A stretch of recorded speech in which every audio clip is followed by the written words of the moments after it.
Anit, els bombers donaven per controlat l'incendi de la Vall d'Uixó, que ha cremat més de 9.500 hectàrees des del 25 de juliol. Ara es continua treballant per a aquesta extinció. Enrique Tena, conta'ns des d'allà.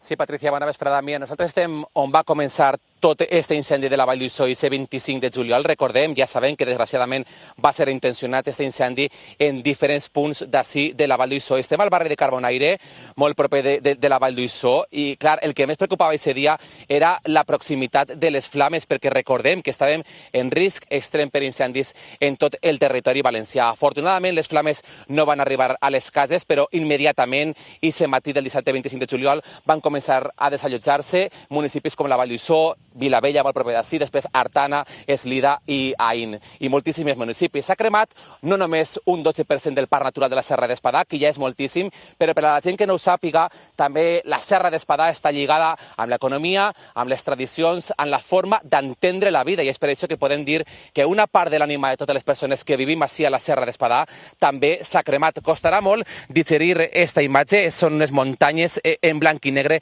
i el camí de la reconstrucció serà molt complicat. Perquè fa a l'extinció, la nostra companya Mònica Artana este matí ha acompanyat els bombers, als 35 efectius que segueixen treballant de valent a estos municipis de la Serra d'Espadà, amb l'objectiu de donar-lo per extingit el més prompte possible.